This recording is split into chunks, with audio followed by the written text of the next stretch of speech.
Oui, bonjour, bienvenue à tous. Donc le salon, vous allez voir, c'est ouvert ce matin là. Je fais ma vidéo, il est 9h45. Donc comme d'habitude, hein, on prend les mêmes et on recommence. C'est l'entre-soi. Vous allez voir, c'est le copinage, hein, l'entre-soi. Donc vous voyez déjà à l'ouverture du salon, comme c'est depuis toujours, hein, il n'y a pas de changement, hein. Vous voyez sur les premières images à accueillir le président de la République, Christian Lambert. Jean-Baptiste Moreau, le député, voilà, qui comme tous les autres fait partie des traites qu'on ruiné la paysannerie. Tous ceux qui l'ont reçu sont ceux qui ont ruiné la paysannerie. Christian Lambert, Jean-Baptiste Moreau, Dominique Chargé, président de la coopération agricole, était présent, Arnaud Rousseau, bien sûr, Éric Touirin, du Nigrin, enfin toute la clique habituelle, le président de l'APCA, de l'Assemblée permanente des chambres d'agriculture, et puis dans la journée, il va déambuler, vous verrez, il va passer, je vous le dis avant, ça c'est bien, il va passer chez qui le patron, parce que comme c'est en lien avec la FNSEA et l'Open Agri-Food, avec toutes les structures in vivo, eh ben, entre copains, on va se serrer la main et on va boire le champagne sur le dos de la paysannerie. Voilà. Donc, à aucun moment on va vous parler de ça. Voyez ça là. Voyez ça là. Hein? Le paysan là. Le paysan avec 4,50 € de marge, hein, on a possibilité de reprendre notre facture à travers les PAT, projets alimentaires territoriaux. Personne ne va vous en parler de ça. Les PAT, ils vont être gérés par les chambres d'agriculture et par Invivo, la coopération agricole, pour pas que le paysan il reprenne sa facture, pour que ça reste un porte-seau. Ce qu'on a besoin, ce que la FNSEA a besoin, les coopératives, tous les gens qui ont cautionné ça, Madame Lambert, c'est qui le patron, idem, hein, c'est la même clique tout ça. Ils sont dans une économie mondialisée, c'est des mondialistes. Pour l'économie libérale, eux, 100 000 paysans, d'abord on y va, hein, s'il n'y a pas d'explosion, 100 000 paysans, ça leur suffit.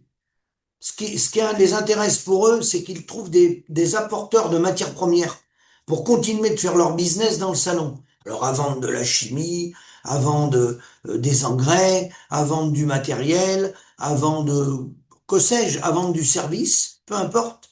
Ce qui est important, c'est qu'il reste un noyau de petits soldats pour amener la matière première. Voilà, c'est tout. C'est la raison pour laquelle ceux qui font d'autres choix stratégiques dans leur exploitation, où vous décidez de produire moins, où vous arrêtez de produire, où vous faites de la jachère. Je connais des gens qui gardent leur foncier et qui les laissent en prairie, mais qui font plus de production. Ceux-là, ils vont chercher à les emmerder. Ah oui, parce que ceux-là, ils vont plus faire tourner la machine, comprenez? Pour que des gens soient en costard-cravate et qui vivent bien à longueur d'année, faut qu'il y ait des petits soldats. Et les petits soldats, faut les recruter. Donc, faut surtout pas les amener à réfléchir là-dessus, là, sur les 4,50 € là. Hein? Ceux qui captent la valeur, hein, vous voyez, vous avez une partie de la logistique qui est gérée par l'agroalimentaire, hein, les 11 points sur 100, et eux, ils en captent 28, 28 plus une partie des 11, vous voyez, la transformation, l'agroalimentaire, hein, et puis la grande distribution à plus de 30%. Donc là, faut surtout pas mettre les projecteurs là-dessus, parce qu'il faut conserver des petits soldats pour travailler sur le terrain. Faut surtout pas que les paysans y réfléchissent. Surtout pas. Parce que si toutefois ils prenaient le temps de réfléchir et qu'ils récupéraient leurs factures, là, attention, danger. Hein. Après le reste, Macron, bah, comme Chirac, comme tous les autres, hein, c'est une journée spectacle, voilà, où je vous dis, c'est de l'entre-soi, ils se parlent entre eux, mais il y aura rien de concret. J'ajoute que tous les gens qui sont là de la FNSEA ou qui étaient proches, qui l'ont accueilli ce matin, sont des gens qui sont tous pour le libre-échange et les traités de libre-échange qui ont été signés depuis 40 ans. Je dis bien tous, sans exception.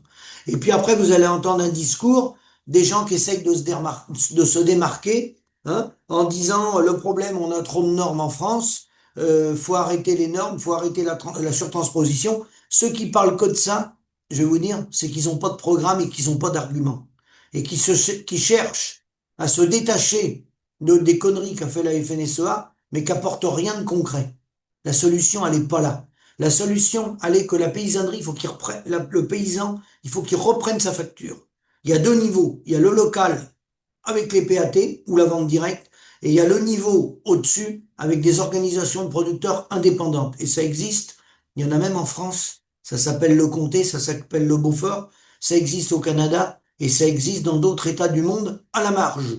Parce que bien sûr, les mondialistes ne veulent pas que ça se développe. Malheur de malheur.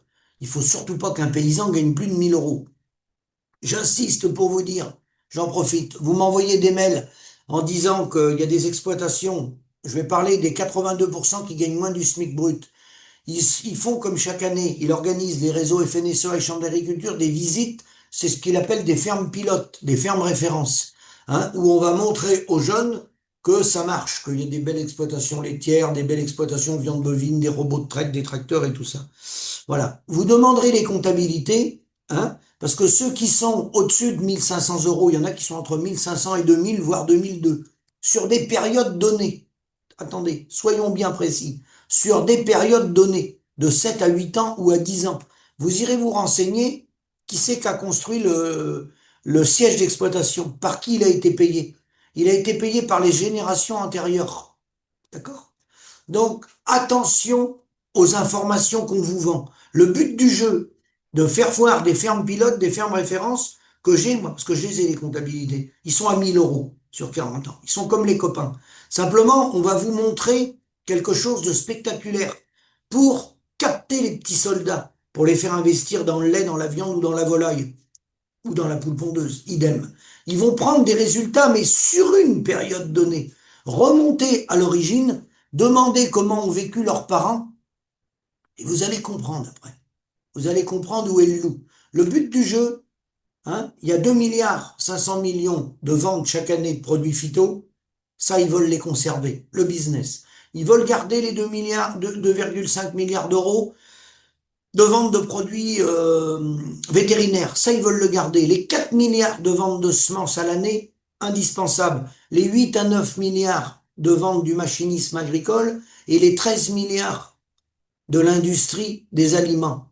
Voilà. C'est ça l'enjeu. Le reste, les paysans, ils n'en ont rien à branler. Alors, bien sûr, aujourd'hui, ça va être des effets d'annonce, ça va être la politique spectacle, comme quand c'était Sarkozy, comme avant, exactement qu'avant. Et vous verrez, je vous la donne en mille, hein, pour le buzz, hein, pour le supply management que connaît très bien Monsieur Chaban, puisqu'il est là, je vous en parlerai dans les mois à venir.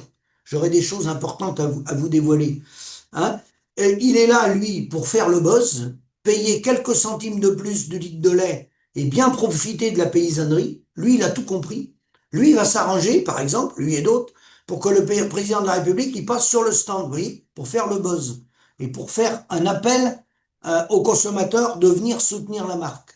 Voilà. En oubliant bien de préciser que le partenariat qu'il a avec cette laiterie, il a ruiné tous les paysans dans le centre Val-de-Loire. Mais ça, il n'y a personne qui va en parler de ça. Ça, c'est interdit de dire ça.